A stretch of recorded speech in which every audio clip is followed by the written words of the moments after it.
नमस्कार, आप देख रहे हैं अब उत्तराखंड में हूं आपके साथ संदीप तिवारी। ऋषिकेश एम्स की पहली हेली एम्बुलेंस सेवा का वर्चुअल लोकार्पण प्रधानमंत्री मोदी ने कर दिया है। आपको बता दें कि एम्स में हेली एम्बुलेंस सेवा का लोकार्पण करने के लिए एक कार्यक्रम का आयोजन हुआ, जिसमें मुख्य अतिथि केंद्रीय नागरिक उड्डयन मंत्री और मुख्यमंत्री पुष्कर सिंह धामी पहुंचे। विशिष्ट अतिथि में कैबिनेट मंत्री प्रेमचंद अग्रवाल, धन सिंह रावत, सांसद त्रिवेंद्र सिंह रावत भी मौजूद रहे। वर्चुअल कार्यक्रम में प्रधानमंत्री मोदी ने कहा कि देश की पहली हेली एम्बुलेंस सेवा का शुभारंभ करते हुए वह खुद को गौरवान्वित महसूस कर रहे हैं। उत्तराखंड की भौगोलिक परिस्थितियों में हेली एम्बुलेंस सेवा वरदान का काम करेगी। केंद्रीय नागरिक उड्डयन मंत्री ने कहा कि केंद्र सरकार राज्य से ज्यादा सुविधाएं देश के नागरिकों को मिले, इसके लिए प्रयास कर रही है। एम्स में गंभीर बीमारियों का इलाज पहले से ही हो रहा है और इमरजेंसी के समय में लोगों के जीवन को बचाने में उनको सरलता से उपचार प्राप्त हो, उसमें एक महत्वपूर्ण कदम साबित होगा। इसके लिए मैं आदरणीय प्रधानमंत्री जी का, स्वास्थ्य मंत्री जी का धन्यवाद करता हूं। सर, दुर्गम क्षेत्र पहाड़ों के लिए कितना लाभ है? दुर्गम क्षेत्रों के लिए ये सेवा बिल्कुल संजीवनी सेवा की तरह साबित होगी, क्योंकि उनको तत्काल जैसी जरूरत होगी वैसे ही सेवा प्राप्त हो जाएगी। मुख्यमंत्री आवास स्थित मुख्य सेवक सदन देहरादून में नियुक्ति पत्र वितरण कार्यक्रम का आयोजन किया गया। इस दौरान मुख्यमंत्री पुष्कर सिंह धामी, उच्च शिक्षा मंत्री डॉक्टर धन सिंह रावत ने राज्य लोक सेवा आयोग से चयनित उच्च शिक्षा विभाग के अंतर्गत विभिन्न विषयों के 108 असिस्टेंट प्रोफेसर को नियुक्ति पत्र वितरित किए। मुख्यमंत्री ने सभी चयनित अभ्यर्थियों को हार्दिक बधाई एवं शुभकामनाएं दी। बता दें कि हिंदी, रसायन विज्ञान, भूगोल, जंतु विज्ञान एवं राजनीति विज्ञान व अभ्यर्थियों को नियुक्ति पत्र प्रदान किए गए हैं। मुख्यमंत्री ने कहा कि उत्तराखंड को देश का सर्वश्रेष्ठ राज्य बनाने के लिए सरकार निरंतर कार्य कर रही है। प्रदेश की शिक्षा व्यवस्था और इंफ्रास्ट्रक्चर मजबूत किया जा रहा है। और हमारे माननीय सुधांशु जी, हमारे शिक्षा उन्नयन समिति के उपाध्यक्ष हमारे गुरु जी डॉक्टर देवेंद्र सिंह जी, आदरणीय मुख्यमंत्री जी, आज दो शुभ दिन हैं। पहला शुभ तो यह है कि 108 असिस्टेंट प्रोफेसरों को नियुक्ति दी जा रही है और आज धनतेरस भी है। मेरे पास 4 बार आप लोग आए कि मंत्री जी जल्दी आप हमको नौकरी दीजिए। मैंने कहा कोई अच्छा अवसर देखेंगे उस दिन देंगे। तो आज बहुत अच्छा अवसर भी है।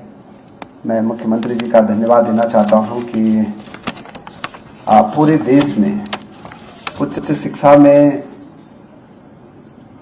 64% फैकल्टी है, चाहे विश्वविद्यालय हो चाहे हमारे अन्य राज्य हों। दिल्ली विश्वविद्यालय में भी 67% फैकल्टी है, बाकी एडॉक के लोग हैं। मुख्यमंत्री जी, हमारे राज्य में आपके निर्देशन में आज सहित 82% नियमित फैकल्टी हो गई है और 19% गेस्ट फैकल्टी हो गया। हमारे राज्य में 101% फैकल्टी हो गया। 55 लोग अब ज्यादा हो गए। तो बड़ी बात यह है कि देश का चुनिंदे राज्य हैं जहां के 100% अब जो है उच्च शिक्षा में फैकल्टी हो गई है। दूसरी बात मैं कहना चाहता हूं कि जब 2017 में हमारी सरकार बनी थी, तब हमारे प्रदेश में 55 डिग्री कॉलेज जो है अपने भवन पे चलते थे। इन 7 वर्षों में हमारे 106 डिग्री कॉलेज अपने भवनों पे चल रहे हैं। यानी हमने 51 कॉलेजों को बिल्डिंग बना के तैयार की है। और इतना ही नहीं, 6 कॉलेज अभी निर्माणाधीन चल रहे हैं। वो भी मुझे लगता है कि 2-3 महीने में तैयार हो जाएंगे। मुख्यमंत्री जी के नेतृत्व में 5 नए कैंपस बने हैं हमारे। ये भी रिकॉर्ड है, जब से उत्तराखंड राज्य बना तब से पहली बार 5 नए कैंपस बने हैं और पहली बार 26 नए डिग्री कॉलेज बने हैं। ये भी रिकॉर्ड है। अब शायद ही 1-2 ब्लॉक ऐसे छूटे जहां के अब डिग्री कॉलेज की कमी है। वो हमारे कारण नहीं छूटे, वहां जमीन की दिक्कत है या कुछ और दिक्कत है, वन विभाग की दिक्कत है। बाकी हमने 95 के 95 ब्लॉकों में डिग्री कॉलेज भी बना दिए हैं, फैकल्टी भी दे दी है। और बड़ी बात यह है कि अब उन सब ने भी किया है, क्योंकि आपकी सफलता में उन सब का भी बड़ा योगदान है। इसलिए ये दिन आपके लिए ये विशेष दिन है और आज से आप एक शिक्षक के रूप में राज्य के भविष्य निर्माता के रूप में अपनी सेवा देने वाले हैं। और निश्चित रूप से आप अपना स्थान स्वयं समझ लीजिए कि आपका स्थान कहां से कहां हो गया। और सच में अभी तक तो क्या था कि आप लोग अपनी तैयारियां कर रहे होंगे, कोई अन्य काम कर रहे होंगे, या प्रतीक्षा कर रहे होंगे कि कब मेरे को नियुक्ति मिलेगी, कब मैं जिस काम के लिए जो मेरा उद्देश्य कब पूरा होगा। आपका एक पार्ट पूरा हो गया, एक पार्ट पूरा हो गया, यानी कि नियुक्ति पत्र आज मिल जा रहे हैं, नियुक्ति भी हो जाएगी। लेकिन आज से आपका काम शुरू हो रहा है। सही में काम अब खत्म नहीं हुआ है कि नियुक्ति हो गई तो काम खत्म नहीं हुआ, अब काम शुरू हुआ है। क्योंकि आज से आप लोगों ने अपने मन को, मस्तिष्क को, विचार को, अपने पूरे मनोयोग से ये सोचना है कि अब मैंने राज्य के लिए, देश के लिए उन कर्णधारों को तैयार करना है, उनको शिक्षा देनी है और उसमें मेरा किस प्रकार से योगदान हो सकता है। क्योंकि साथियों, अध्यापन कार्य कोई सामान्य कार्य नहीं है, एक बहुत बड़ी जिम्मेदारी है और ये भगवान की कृपा से आप सब लोगों को ये सौभाग्य मिला है। विशेषकर उच्च शिक्षा जो है मानवीय संसाधनों को ये तराशने का एक प्रमुख साधन है। क्योंकि उच्च शिक्षा युवा शक्ति को सही दिशा देने का काम करती है। और मैं देख रहा हूं यहां पर आप सबके जो आत्मविश्वास से भरे हुए चेहरों को देखकर मैं आप सभी अपने कर्तव्यों का निर्वहन करते हुए न विद्यार्थियों की प्रतिभा और बुद्धि को निखारेंगे, बल्कि अपना सर्वोत्तम देने का काम आप सब करेंगे। एक जिम्मेदार नागरिक बनाने में देश के लिए जो छात्र छात्राएं विद्यार्थी काम आए, उनके निर्माण में आप सब अपना योगदान देंगे। और मैं ये भी देख पा रहा हूं यहाँ पर कि हमारे जहाँ असिस्टेंट प्रोफेसर हैं उनके साथ उनके अभिभावकगण भी आए हुए हैं और उनके चेहरों पर भी आज जो प्रसन्नता है वो यहाँ झलक रही है। और उनके भी सपने पूरे हो रहे हैं। उन्होंने भी सोचा होगा बचपन से कि मेरा बेटा है, मेरी बेटी पढ़ाई करके, तैयारी करके अपनी मंजिल को प्राप्त करे और आप अपनी मंजिल को प्राप्त कर रहे हैं। और उनके भी ये सपने अब आपके साथ जुड़े हुए हैं। क्योंकि जब आप मेहनत कर रहे थे, जब आप तैयारियां कर रहे थे, तो किसी न किसी रूप में वो भी आपके साथ तैयारी कर रहे थे। उनका भी उतना ही योगदान है, योगदान उनका कम नहीं हो सकता है। क्योंकि मैंने इन सब परिस्थितियों को नजदीक से जिया है, नजदीक से देखा है। मैं भी एक सामान्य परिवार में ही, हम सभी लोग सामान्य परिवारों से यहाँ आकर काम कर रहे हैं। तो इसको भली भांति मैं महसूस करता हूं कि एक विद्यार्थी के साथ उसके पूरे परिवार की आशाएं और अपेक्षाएं जुड़ी होती हैं, सपने जुड़े होते हैं।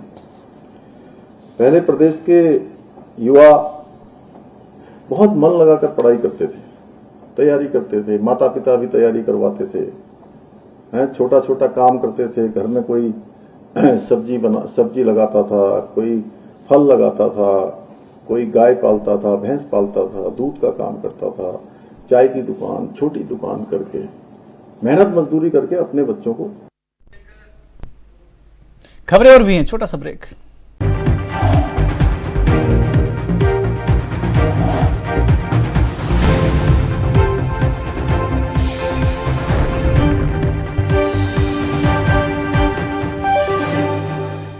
ब्रेक के बाद स्वागत है आपका। खबरों में आगे बढ़ते हैं। उत्तराखंड में केदारनाथ विधानसभा सीट पर 20 नवंबर को होने वाले उपचुनाव के लिए भाजपा की ओर से आशा नौटियाल और कांग्रेस की तरफ से मनोज राउत ने नामांकन दाखिल कर दिया है। उपचुनाव के लिए नामांकन पत्र दाखिल करने की मंगलवार को अंतिम तिथि थी, जबकि आज 30 अक्टूबर को नामांकन पत्रों की जांच की जाएगी। नाम वापसी लेने की अंतिम तिथि 4 नवंबर है। केदारनाथ विधानसभा सीट के लिए 20 नवंबर को मतदान होगा और 23 नवंबर को मतगणना की जाएगी। वहीं आपको बता दें, कांग्रेस के वरिष्ठ नेता हीरा सिंह बिष्ट ने दावा किया है कि ये उपचुनाव निश्चित तौर पर कांग्रेस जीतने जा रही है। हाँ, केदारनाथ उपचुनाव की घोषणा हो गई है, प्रत्याशी भी घोषित हो गए। हमारी तरफ से मनोज रावत पूर्व विधायक हैं, बड़े शालीन हैं, निष्ठावान ईमानदार छवि के व्यक्तित्व के धनी हैं वो लोग।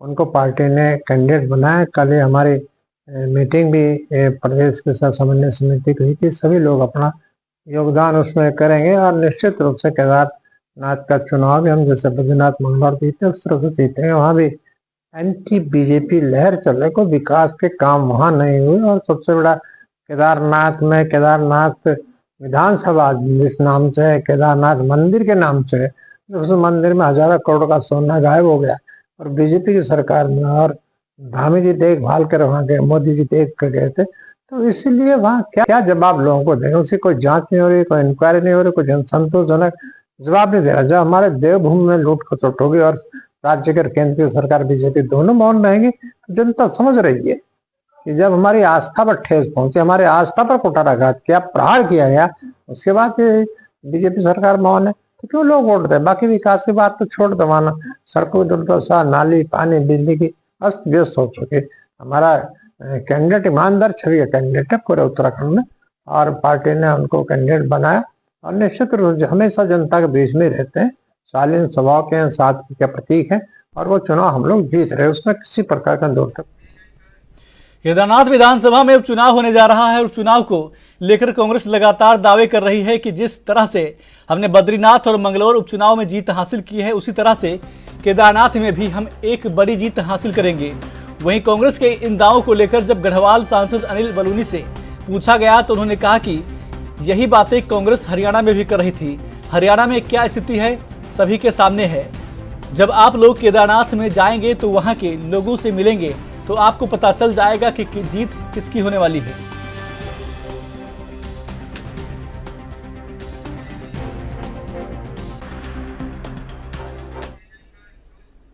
कोटद्वार नगर निगम के खिलाफ उत्तराखंड क्रांति दल ने एक बार फिर से मोर्चा खोल दिया है। उत्तराखंड क्रांति दल के केंद्रीय संरक्षक डॉक्टर शक्ति शैल कपरवान ने कोटद्वार नगर निगम पर आरोप लगाते हुए कहा कि आज निगम क्षेत्र में समस्याओं के अंबार लगे हुए हैं, लेकिन निगम उसके समाधान पर कोई भी ध्यान नहीं दे रहा है। शहरी विकास विभाग की कार्यप्रणाली पर भी सवाल उठाते हुए डॉक्टर कपरवान ने कहा कि निगम बनने से पहले जो सुविधाएं ग्रामीण क्षेत्रों को मिलती थी, उन सुविधाओं में भी कटौती की जा रही है।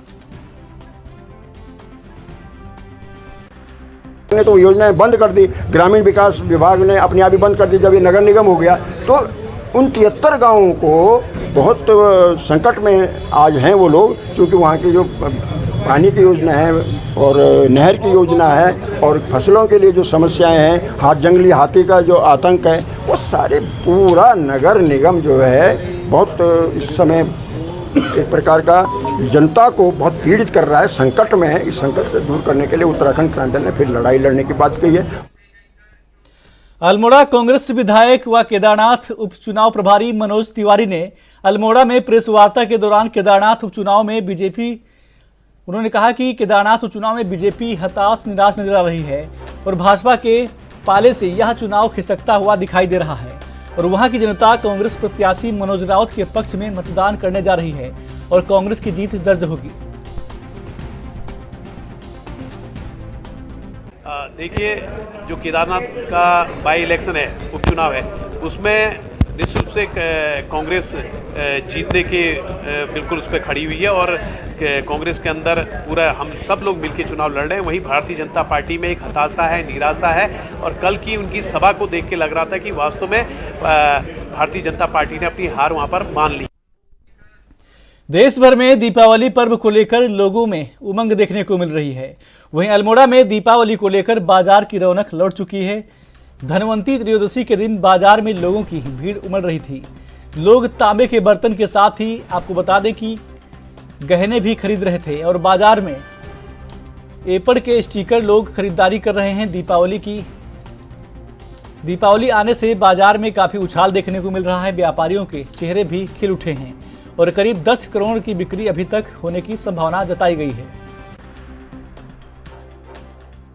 दिवाली की मार्केट काफ़ी अच्छी है इस बार और हमारे वहाँ इस समय कांसे के, तांबे के और एप्पल करे हुए कई कई नई चीज़ों में बहुत नई वैरायटी मालूम की हमारी तरफ से है। पूरा आगे होप रहेगी कि अच्छे ही चले मार्केट, तो इस बार मार्केट होप है कि अच्छा रहेगा, काफ़ी अच्छा रहेगा। इस बार थोड़ा बहुत तो इफेक्टेड है कई चीज़ों से, जैसे ऑनलाइन का माध्यम है या कई और भी चीज़ों से अफेक्टेड है, बट लेकिन मार्केट में धनतेरस के लोग परचेजिंग करते ही करते हैं, अपने घरों से निकलते हैं और लोकल में लोग ज़्यादा प्रेफर करते हैं अपना सामान देखना। बर्तनों को जहाँ पर को लेते हैं, बर्तनों की बात आती है तो वहाँ पर तो लोग अपना खुद ही ट्राई करते हैं कि अपना देख करके समझ करके ले उसे, तो उम्मीद है कि बहुत अच्छा व्यापार रहेगा।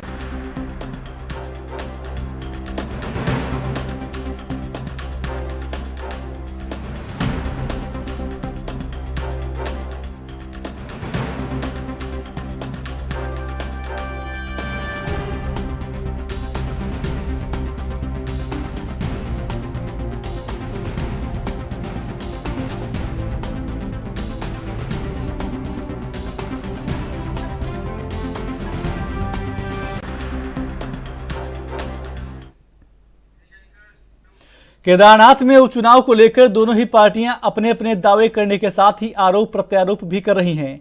इसके साथ ही कांग्रेस का यह भी कहना है कि केदारनाथ के प्रतिरूप को दिल्ली स्थापित करके बीजेपी ने केदारनाथ के अस्तित्व को ठेस पहुंचाई है। वहीं इस पर बीजेपी ने भी जवाब पलटवार करते हुए कहा कि पूर्व में मुंबई में बद्रीनाथ धाम का प्रतिरूप स्थापित किया गया था, जिसका तत्कालीन मुख्यमंत्री हरीश रावत ने शिलान्यास भी किया था, जबकि बीजेपी की धामी सरकार के समय से ऐसा कड़ा कानून लाया गया कि जिससे प्रदेश के चारों धामों के नाम व प्रतिरूप स्थापित करने पर कड़े प्रावधान किए गए हैं। देखिए, इनको जो मोतियाबिंद का काला चश्मा इन्होंने लगा रखा है उसको उतार कर अब फेंक देना चाहिए, क्योंकि इतना भी हर जगह काला काला जो इनको दिख रहा है वो इनके शरीर के लिए काफी हानिकारक साबित होगा। और शायद ये अपना इतिहास भूल चुके हैं कि बद्रीनाथ धाम का सेम मंदिर, सेम पैटर्न का इन्होंने मुंबई में बनाया था और उसका शिलान्यास वही हरीश रावत जी जाकर करे थे, लेकिन उसके खिलाफ भी इन्होंने कोई कड़ा कानून या कोई भी फैसला कैबिनेट में नहीं लाया कि इस धाम के हमारे उत्तराखंड के धामों के लिए धामों जैसा कोई भी धाम कहीं भी नहीं बनाया जाएगा। लेकिन हमारे यशस्वी मुख्यमंत्री श्री पुष्कर सिंह धामी जी ने ऐसा कड़ा कानून लेकर आया, कड़ा फैसला लेकर आया कि उत्तराखंड की तर्ज पर जो हमारे उत्तराखंड को देवभूमि कहा जाता है, चारों धाम यहाँ पर रहते हैं, तो इन चीजों को लेकर कहीं और भी इसका धाम की प्रतीकात्मक मूर्ति, प्रतीकात्मक मंदिर न बने, इसको लेकर उन्होंने कड़ा फैसला लिया हुआ है। और कोई भी ऐसा एकदम सेम टू सेम पैटर्न का मंदिर या कहीं पर भी नहीं बना है, किसी भी आस्था से खिलवाड़ नहीं किया गया। ये कार्य जो उन्होंने किया है, अपने भूतकाल को देखें तब प्रेजेंट की बात करें तो शो।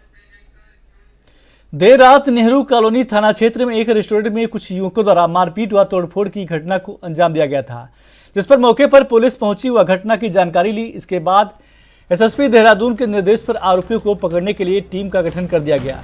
पुलिस टीम ने आसपास के सीसीटीवी कैमरा व रेस्टोरेंट मालिक के बयानों के आधार पर आरोपियों की तलाश शुरू कर दी। इसके बाद पुलिस द्वारा त्वरित कार्रवाई करते हुए चारों आरोपियों को अर्पण गोयल, तरुण कुमार, जुगल किशोर व राहुल को 24 घंटे के भीतर ही गिरफ्तार कर संबंधित धाराओं में मामला दर्ज कर लिया। कल रात नेहरू कॉलोनी क्षेत्र में 112 के माध्यम से यह सूचना आई कि एक रेस्टोरेंट में कुछ लोगों के द्वारा तोड़फोड़ की जा रही है। मौके पर चीता पुलिस गई। बाद में जो दुकान मालिक इसके द्वारा इसे लिखित तहरीर लेगी और लिखित तहरीर के आधार पर मुकदमा प्राप्त संख्या 346/24 नेहरू कॉलोनी में दर्ज किया गया और इसमें जो चारों के चारों अभियुक्त थे, इन चारों के चारों। कांग्रेस के पूर्व प्रदेश अध्यक्ष सीडब्ल्यूसी मेंबर व वरिष्ठ नेता गणेश गोदियाल ने सरकार पर जमकर हमला बोला है। उन्होंने कहा कि सरकार की नीयत नहीं दिख रही है। निकाय, पंचायत एवं नगर पालिका के चुनाव कराना, उत्तराखंड नगर निकायों में प्रशासकों के कार्यकाल बढ़ाने पर सियासत तेज हो गई है।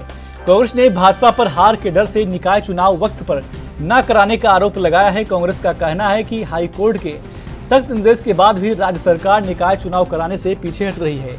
इसलिए एक बार फिर से निकायों में प्रशासकों की नियुक्ति के आदेश बढ़ा दिए गए हैं। आदेश जारी होने के बाद प्रदेश में निकाय चुनाव का और आगे खिसकना तय हो गया है। सरकार अपने को सहज स्थिति में नहीं पा रही है। अगर सरकार सहज स्थिति में पाती तो निश्चित रूप में चुनाव करवाती, निकायों के और पंचायतों के समय पर कराती, लेकिन सरकार स्वयं को सहज स्थिति में नहीं पा रही है, उनकी सत्ताधारी दल अपने को सहज स्थिति में नहीं पा रहा है, इसलिए वो पीछे खिसकाते जा रहे हैं। आप केदारनाथ का ही उदाहरण ले लीजिए, और जगह जो बाई इलेक्शन विधानसभाओं के हैं वो 13 तारीख को हैं, केदारनाथ 20 तारीख को है, और एक हफ्ते का समय ले लिया ताकि एक हफ्ते में और कुछ इन्फ्लुएंस किया जा सके। तो ये सब चुनाव जीतने के इनके फंडे हैं, लेकिन केदारनाथ में वो भी काम नहीं आए। बस इतना ही, नमस्कार।